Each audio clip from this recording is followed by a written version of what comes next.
ay débat aérien Sénégal ñu bëri duñu lire. oui duñu lire parce que tey dama lay liiral dama lay wax benn phrase ci constitution bi alinéa nga dem fa nga comprendre dañ ne fii article 50 constitution benn phrase benn phrase yi ko jiitu 41 42 41 47 43 45 46 ba 50 bi xam lu wax. oui 50 daf ne le président de la République peut en outre autoriser kon tey bis bi suñ ko signé woon décret. bu ñu bett. non bu ko signé woon tey Sénégal li bu signé décret waru ko signé. et pourtant c'est bien. te mun na ne. mun na nekk justement sur la constitution. président de la République mën na sant Sonko mu signé décret. te bu ko si ko signé woon gars yi danaan waaye mais attends mu ngi def yëfu liggéey yëfu président bi parce que président bu noo ko sant. article 50 daf ne.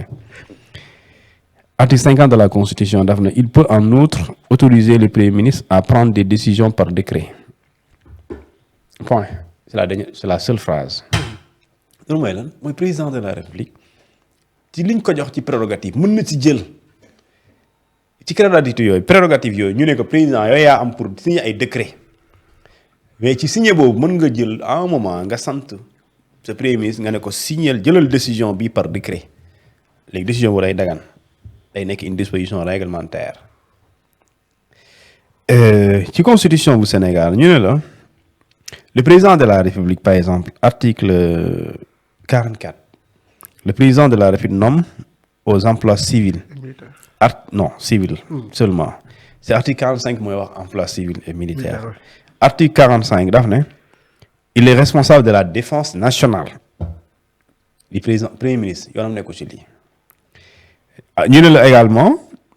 il préside le conseil supérieur de la défense premier ministre mënu ko présider ñu ne la et le conseil national de sécurité premier ministre mënu ko présider ministre mënu ko présider ñu ne aussi ci même article 45 ñu ne il est le chef suprême. Donc, tant que tu n'es pas le chef suprême, tu présides le Conseil supérieur le Conseil supérieur de la défense nationale. Et tu présider aussi le Conseil national de sécurité. Donc, il faut, pour que tu présider il faut que tu sois le chef suprême des armées. Je continue encore. Il est suprême des armées. Il nomme à tous les emplois militaires dispose de la force armée. C'est-à-dire que emploi militaire premier ministre mënu ko nawee militaire yi mënul defloo armée par exemple ngeen attaque bu war a am ci benn réew astafirullah ci benn zone premier ministre mënu ko décider en tout cas même quand je dis mënu ko décider mooy ci këyit mënoo ko signer rek du yaay santaane c'est le président de la République moo tax ñu ne il dispose de l'armée de la force armée. kon armée bu defee rek président moo leen defloo bu def maanaam boo demee ñu ne vaste opération de sécurisation en Casamance par exemple président moo la defloo moo tax ñu ne il dispose de la force armée donc yëfu président la yëfu premier ministre mu amu ci. ñu ne la aussi ci article 45 boobu léegi ñu ne article 46 bi ñu ne le président de la République accrédite les ambassadeurs. Et les envois extraordinaires auprès des puissances étrangères. Premier ministre mënul accréditer ambassadeur. Premier ministre mënul également envoyer benn nit ñu dee ko envoyé extraordinaire ci benn réew. muy France. Aussi ñu ne la. Les ambassadeurs et les envoyés extraordinaires des puissances étrangères sont accrédités auprès de lui. waaye ambassadeur pour mu ñëw fii ci réew mi des fois doy xool bu ñuy tàggu bu ñuy ñibbi. xam dañuy dem présidence. léegi keneen ki buy ñëw aussi day dem foofu. léegi am na réew yoo xam ne amuñu ambassade Sénégal fii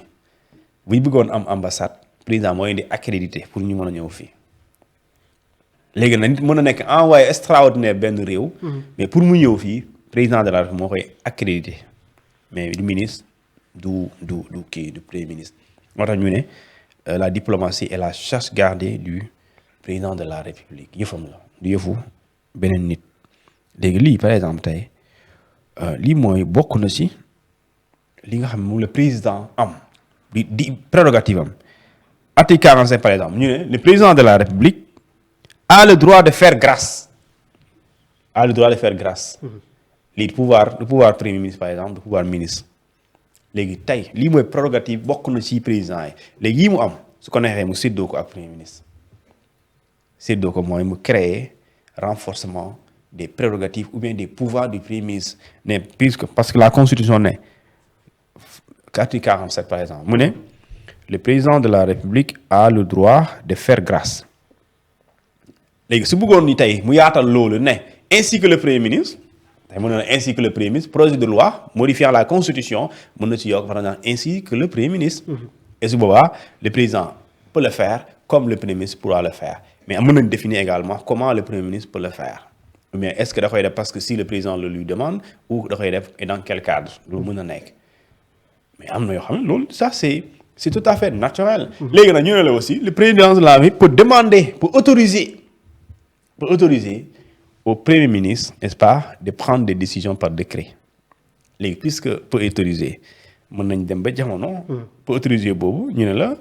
dans telles circonstances le premier ministre peut prendre une telle décision loolu vraiment je pense que dans ce pays c'est des questions de lecture dañuy lire quoi dañuy bu ñu lire rek comprendre dafay xëy rek ne code c'est-à-dire que lépp dafa am lu ñu ko jox oui ñu ne ko lii jalousement yow kese la ñu ne la nag am na décision yoo xamante mën nga ko sant sa premier ministre mu def ko mais am na xam mën nga xam nga wax doit en outre autoriser dañ ne peut nag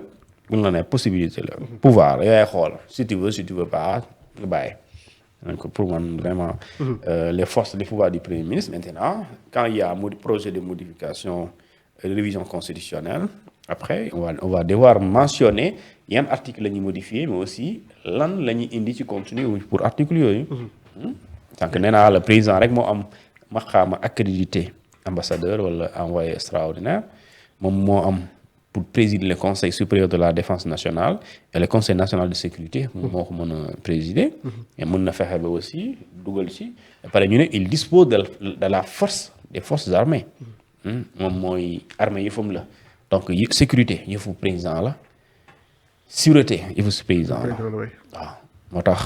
tax ñu tuddee le ministre de l'intérieur c'est un ministère de souveraineté le ministre des forces armées aussi c'est un ministère de souveraineté du yëfu caaxaan voilà ministère bu am ma doole la en tout cas voilà peut-être nag li tax gisuñu woon ko woon mooy dañu amoon yenn premier ministre yoo xam ne